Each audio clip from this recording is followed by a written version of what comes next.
off with opening statements from Curt. As we head into the break, talk to the team about proud of our growth and proud of our play. And while it's not always equating into wins, we've come a long way since May basketball here in the W with a very young team. So,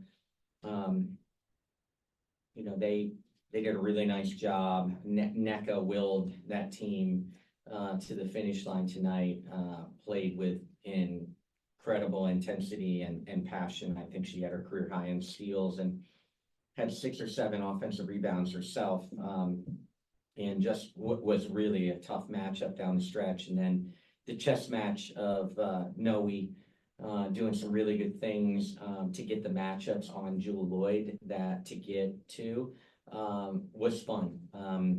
There was a lot of chess match behind the scenes in that game, and that's what I live for and enjoy.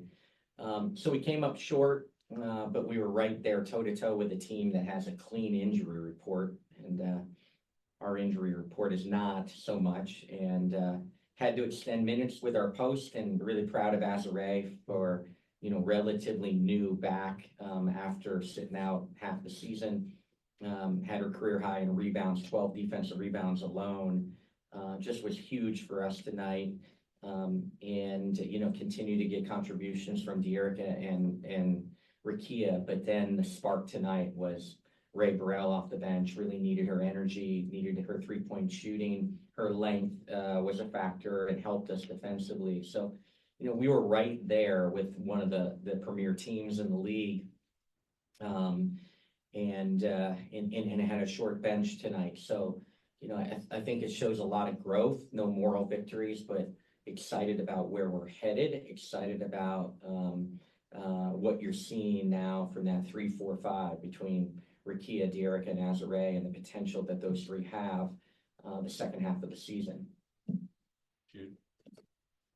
Hey, Coach. I know you're going to be busy with Olympic stuff as you travel to Paris, but I'm curious about this starting lineup heading to the second half of the season. Is from your assistant coaches and yourself, are you going to make changes? I know some players have been struggling this month.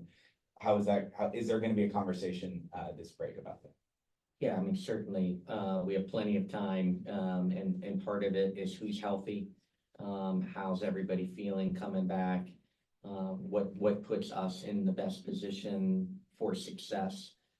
Certainly all those things are, going to be talked about as we continue to try to player development, big thing, with less than, a full roster practicing until our 4 Olympians get back, what that looks like over this break.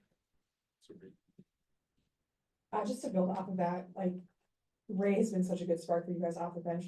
Do you like her in that 6th player role, or do you think it would be helpful to sort of mitigate the slow starts to have her in that first unit with Rakia and Azare and De'Erica? Yeah, I don't think there's any easy answer. Again, at this level, players don't care who starts. They'd rather be a finisher. I'm more concerned in a couple games where Ray's minutes got extended and played well. We couldn't play her late because of cramping. So, that's a big thing for her to address and hopefully find, our solution to be able to keep her on the floor if we needed her.